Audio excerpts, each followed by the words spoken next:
Genesis 15. We're going to look at verse 5 through 6. Genesis 15, and then verse 5 through 6. Now, once you have Genesis 15, I want your other hand to go to Romans 4. Romans 4. And then we're going to look at verse 2 through 3. Romans 4, verse 2 through 3. Now, this is very important. What's very important is that there are also spiritual dealings of God involved. All right? Now, what do I mean by that? All right, let me explain here. Do you see this bar right here? So you'll notice right here that this bar, that Noah, Abraham, Moses, David, John, etc., you got to realize this. God gave physical dealings in the Bible and spiritual dealings in the Bible. Now, this is very vital. If you do not understand this, you will come across wrong doctrine. When Adam died, his spirit died, you must understand. So when his spirit died, God can't base it off on spiritual dealings. All right? What does he have to deal with Adam then, if not spiritual? Physical. Amen. Yeah. You see?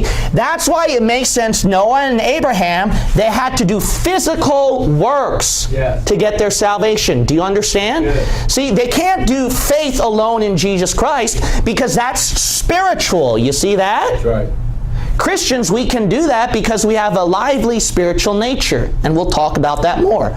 So what is absolutely vital to understand is that throughout this time period, it was physical dealings. And if it's physical dealings, then God is dealing with physical nations. Okay. That's why right here, he was doing a physical Israel. See, physical Jews, not spiritual Jews.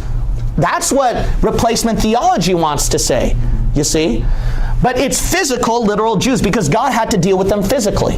And physical Gentiles, you see. There was no such thing called a spiritual nation, called a Christian church. There was no such thing. It had to be physical, you see. But what we got to understand is this. What we got to understand is that, well, God, the foundation is physical dealings. So if God wanted to do spiritual dealings, he had to base it on physical. So you see this? You see that? So physical dealings is the basis, and then spiritual dealings is going to have to follow this. Now, this is what's very vital to understand too. The reason why Old Testament Judaism, so that's another heresy we got to cover.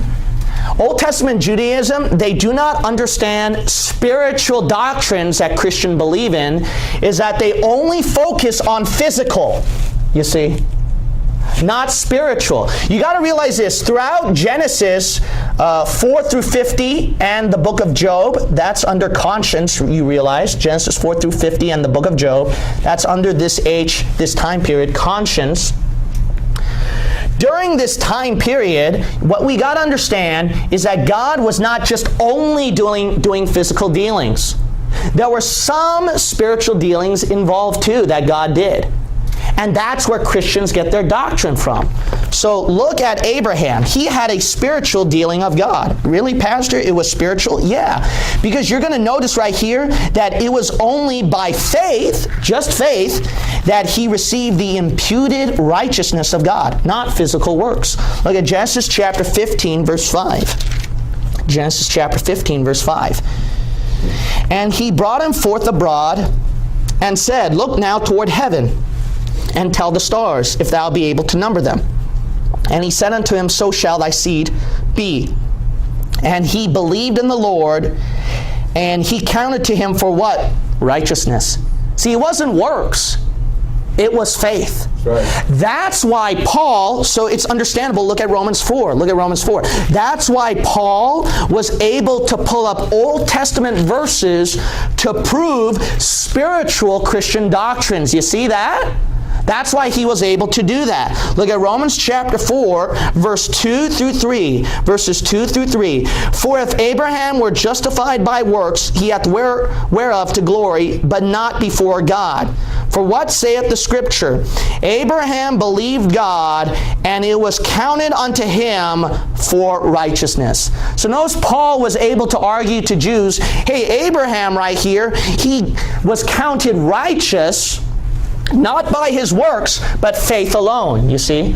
Now, this is confusing, is it not? So you go, wait a minute. I thought that you said Abraham right here at the book of James was faith